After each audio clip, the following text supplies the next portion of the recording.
Hello दोस्तों, हम MPPSC prelims की यूनिट 5 की सीरीज़ लेकर आ रहे हैं, जिसमें हमें राज्यपाल से रिलेटेड और मुख्यमंत्री से रिलेटेड वीडियो ऑलरेडी अपलोड कर चुके हैं। आज हमारा ये नेक्स्ट टॉपिक रहेगा मध्य प्रदेश की विधानसभा के ऊपर। इस वीडियो में हम मध्य प्रदेश की विधानसभा की हिस्ट्री, उसकी सीटें और जितने भी विधानसभा अध्यक्ष हुए हैं उनके ऊपर डिटेल से चर्चा करेंगे, जिससे आपको बहुत ज़्यादा हेल्प मिलेगी MPPSC प्रीलिम्स में। क्लियर? तो चलिए स्टार्ट करते हैं। सबसे पहले समझते हैं मध्य प्रदेश की विधानसभा। दोस्तों, मध्य प्रदेश की विधानसभा के 2 अंग हैं। क्लियर? सामान्य तौर पर किसी भी विधानमंडल के 2 ही अंग होते हैं। मध्य प्रदेश विधानसभा के विधानमंडल के 2 अंग हैं, जिसमें पहला है विधानसभा और दूसरा है राज्यपाल। मतलब मध्य प्रदेश का जो विधानमंडल है वो विधानसभा और राज्यपाल से मिलकर बना है। क्लियर? इसके बाद हम समझते हैं कि मध्य प्रदेश की विधायिका, ध्यान दीजिएगा, मध्य प्रदेश की विधायिका एक सदनात्मक है। इसका मतलब क्या निकला कि मध्य प्रदेश में केवल विधानसभा है, इसलिए हम इसको एक सदनात्मक कह रहे हैं। क्लियर? जबकि मध्य प्रदेश का जो विधानमंडल है वो 2 सदनात्मक है। तो विधायिका जो है एक सदनात्मक है, क्योंकि यहाँ पर केवल विधानसभा है, विधान परिषद नहीं है मध्य प्रदेश में। भारत में कई ऐसे राज्य हैं जहाँ पर विधान परिषद भी है, लेकिन मध्य प्रदेश में केवल विधानसभा है, विधान परिषद नहीं है। क्लियर? तो मध्य प्रदेश के जो विधानमंडल है वो 2 सदनात्मक है। उसमें पहला क्या है, विधानसभा, और एक है आपका राज्यपाल। मतलब मध्य प्रदेश का जो विधानमंडल है वो इन दोनों से मिलकर बना है। क्लियर? थोड़ा सा मध्य प्रदेश की विधानसभा या विधायिका के संदर्भ में समझ लेते हैं। तो हमारे संविधान के आर्टिकल 168 में बताया गया है, इसमें ये बताया गया है कि प्रत्येक राज्य में विधायिका का गठन कैसे होगा। क्लियर? तो संविधान का अनुच्छेद 168 में कहा गया है कि किसी भी राज्य के विधायिका का गठन कैसे होगा। विधायिका के 3 अंग होते हैं। क्लियर?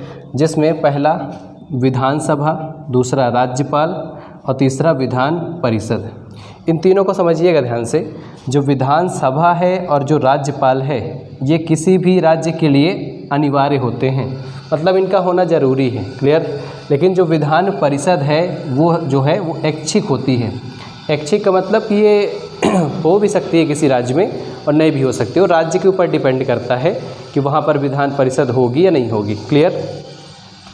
इसके बाद संविधान का अनुच्छेद 170, संविधान का अनुच्छेद 170 ये कहता है कि किसी भी विधानसभा में अधिकतम कितनी सीटें हो सकती हैं और न्यूनतम कितनी सीटें हो सकती हैं। तो संविधान के आर्टिकल 170 के तहत यह प्रावधान किया गया है कि किसी भी विधानसभा में अधिकतम सीटें हो सकती हैं 500, मतलब किसी विधानसभा में 500 से ज़्यादा मेंबर नहीं हो सकते हैं, और न्यूनतम इसकी कितनी सीटें हो सकती हैं, तो 60 हो सकती हैं। तो आप दोनों याद रखिएगा, अधिकतम सीटें 500 और न्यूनतम सीटें 60। ये क्राइटेरिया आपको पता होना चाहिए। क्लियर? अब बात करें मध्य प्रदेश की, तो मध्य प्रदेश में विधानसभा की 230 सीटें हैं। मोस्ट इम्पॉर्टेंट है, इसको ध्यान रखिएगा कि मध्य प्रदेश में विधानसभा की 230 सीटें हैं वर्तमान में। क्लियर? अब इन 230 सीटों का कैसे कैसे बंटवारा हो वो थोड़ा समझ लेते हैं। मध्य प्रदेश की 230 सीटों में ST के लिए 47 सीटें आरक्षित हैं और SC के लिए 35 सीटें आरक्षित हैं। क्लियर? तो आप ये भी ध्यान रखिएगा कि 230 में से ST के लिए कितनी आरक्षित है, तो 47, और SC के लिए कितनी आरक्षित है, तो 35। क्लियर? इसको याद करना बहुत आसान है दोस्तों। आप ऐसे याद रखिए कि मध्य प्रदेश में ST की पॉपुलेशन ज़्यादा है कि SC की। तो ऑब्वियस सी बात है, मध्य प्रदेश में लगभग 21% ST रहते हैं। तो ST की पॉपुलेशन ज़्यादा है तो आरक्षण भी ST को ज़्यादा मिलेगा। क्लियर? और मध्य प्रदेश में SC की जनसंख्या लगभग 15% है, तो ST के मुकाबले कम है, इसका मतलब यहाँ पर सीटें भी कम होंगी। तो SC के लिए 35 सीटें आरक्षित हैं। क्लियर? अब थोड़ा समझ लेते हैं मध्य प्रदेश के विधानसभा भवन का इतिहास, कि कैसे कैसे बना, प्रारंभ में इसे किस नाम से जाना जाता था, वर्तमान में इसे किस नाम से जाना जाता है। तो मध्य प्रदेश विधानसभा का जो पुराना नाम है उसे पहले जाना जाता था मिंटो हॉल के नाम से। क्लियर? याद रखिएगा, इंपॉर्टेंट है, पूछा जा सकता है एग्जाम में। मध्य प्रदेश विधानसभा भवन, पुराने विधानसभा भवन को मिंटो हॉल के नाम से जाना जाता था, और ये 1 नवंबर 1956 से 1996 तक मध्य प्रदेश की जो विधानसभा है वो मिंटो हॉल में ही लगती थी। क्लियर? तो मध्य प्रदेश विधानसभा भवन का पुराना नाम क्या है? Minto hall. मिंटो हॉल नाम क्यों पड़ा दोस्तों? क्योंकि 1909 में तत्कालीन वायसराय लॉर्ड मिंटो अपनी पत्नी के साथ भोपाल आए थे, तो उनके ठहरने के लिए सुल्तान जहां बेगम ने इस भवन का निर्माण कराया था और उसे नाम दिया गया था मिंटो हॉल। क्लियर। उसके बाद मध्य प्रदेश का जो नया विधानसभा भवन है उसे जाना जाता है इंदिरा गांधी विधानसभा भवन के नाम से। क्लियर। तो उससे पहले मिंटो हॉल के नाम जानते थे और वर्तमान में इंदिरा गांधी विधानसभा भवन के नाम से जाना जाता है। और ये कहाँ स्थित है? तो ये भोपाल में स्थित है, भोपाल के अरेरा हिल्स में स्थित है मध्य प्रदेश विधानसभा। क्लियर। मध्य प्रदेश विधानसभा, इसका शिलान्यास कब किया गया? तो इसका शिलान्यास हुआ है 14 मार्च 1981 को इसका शिलान्यास किया गया और इसका उद्घाटन 3 अगस्त 1996 को किया गया तत्कालीन राष्ट्रपति डॉक्टर शंकरदयाल शर्मा के द्वारा। क्लियर। तो दोस्तों हमने विधानसभा और विधानसभा से रिलेटेड जो भी इम्पोर्टेंट फैक्ट है वो हमने कवर कर लिया है। अब हमें विधानसभा अध्यक्ष और विधानसभा अध्यक्ष से जो इम्पोर्टेंट फैक्ट बन सकते हैं आपके एग्ज़ाम में उनके ऊपर चर्चा करें। तो चलिए स्टार्ट करते हैं। दोस्तों मध्य प्रदेश के जो पहले विधानसभा अध्यक्ष थे वो थे पंडित कुंजीलाल दुबे। क्लियर। तो मध्य प्रदेश के पहले विधानसभा अध्यक्ष कौन बनाए गए थे? कुंजीलाल दुबे। और इनका कार्यकाल था 1956 से 1957 तक। अब चूंकि ये मध्य प्रदेश के पहले विधानसभा अध्यक्ष हैं इसलिए इनसे जो भी इम्पोर्टेंट फैक्ट हैं वो भी आपको पता होना चाहिए। जैसे ये मध्य प्रदेश के प्रथम अध्यक्ष हैं। दूसरी इम्पोर्टेंट बात यह है कि मध्य प्रदेश के सर्वाधिक समय तक क्लियर, मध्य प्रदेश में सर्वाधिक समय तक विधानसभा अध्यक्ष पद पर रहने वाले व्यक्ति कौन है? पंडित कुंजीलाल दुबे। तो यहाँ से 2 फैक्ट बन जाएंगे। पहला तो पहले अध्यक्ष, दूसरा सर्वाधिक समय तक। तीसरा इंपॉर्टेंट क्वेश्चन ये बन सकता है कि पंडित कुंजीलाल दुबे को विधि पुरुष के नाम से भी जाना जाता है। क्लियर। तो विधि पुरुष के नाम से किसे जाना गया है? पंडित कुंजीलाल दुबे को। क्लियर। उसके बाद अगले अध्यक्ष बनाए जाते हैं काशी प्रसाद पांडे। काशी प्रसाद पांडे 1967 से 1972 तक मध्य प्रदेश विधानसभा के अध्यक्ष रहते हैं और ये मध्य प्रदेश के पहले प्रोटेम स्पीकर भी बनाए जाते हैं। क्लियर। तो मध्य प्रदेश के दूसरे विधानसभा अध्यक्ष थे और मध्य प्रदेश के पहले प्रोटेम स्पीकर भी काशी प्रसाद पांडे बनाए जाते हैं। क्लियर। उसके बाद तीसरे विधानसभा अध्यक्ष हैं तेजलाल टेभरे। इनका कार्यकाल था 25/3/1972 से 10/8/1972 तक। क्लियर। ये मध्य प्रदेश के सबसे कम समय तक विधानसभा अध्यक्ष के पद पर रहने वाले व्यक्ति हैं। क्लियर। तो सर्वाधिक समय पंडित कुंजीलाल दुबे और सबसे कम समय तेजलाल टेभरे का था। बाद में ये अपने पद से इस्तीफा देकर मध्य प्रदेश सरकार में मंत्री पद इनको दिया गया था। क्लियर। तो वो उतना इंपॉर्टेंट नहीं है, इंपॉर्टेंट ये है ये सबसे कम समय तक रहने वाले व्यक्ति हैं। क्लियर।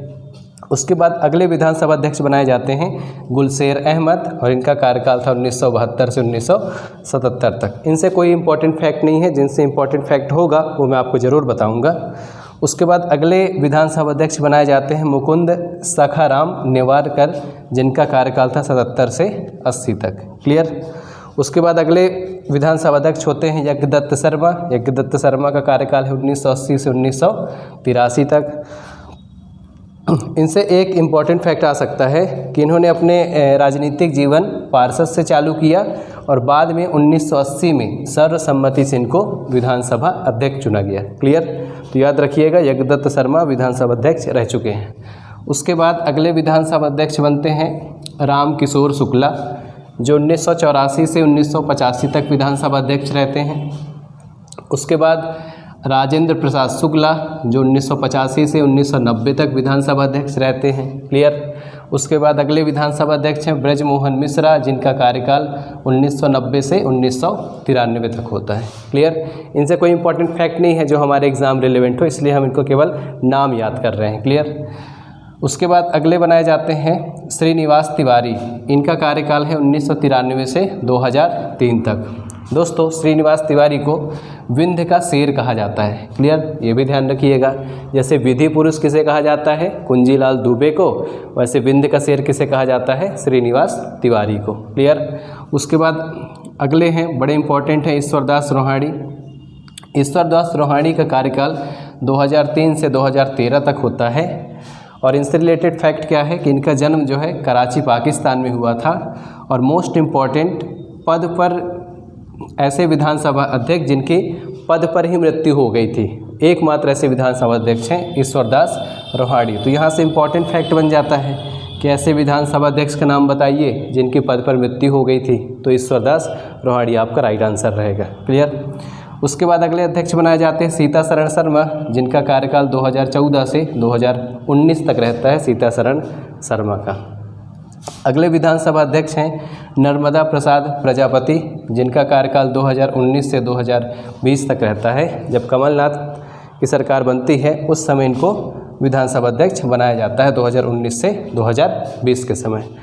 और लास्ट है दोस्तों गिरीश गौतम, जो वर्तमान में मध्य प्रदेश के विधानसभा अध्यक्ष हैं। इनका कार्यकाल 2021 से चालू हुआ है और वर्तमान में भी गिरीश गौतम मध्य प्रदेश के विधानसभा अध्यक्ष हैं। इन्होंने अपना राजनीतिक करियर भारतीय कम्युनिस्ट पार्टी से शुरू किया और ये रीवा से संबंधित हैं। क्लियर, इतना भी आप याद रखिएगा। और मध्य प्रदेश की 15वीं विधानसभा के अध्यक्ष कौन है? गिरीश गौतम। क्लियर दोस्तों, हमने इस तरीके से सारे विधानसभा अध्यक्ष को कवर किया है। आगे हम इनसे रिलेटेड और भी वीडियो लेकर आएंगे जिसमें हम इनके MCQ भी कराएंगे। अगर ये वीडियो आपको पसंद आया है तो इसको ज़्यादा से ज़्यादा शेयर करें, अपने दोस्तों से शेयर करें, और अगर चैनल पे पहली बार है तो चैनल को ज़रूर सब्सक्राइब करें। Thank you.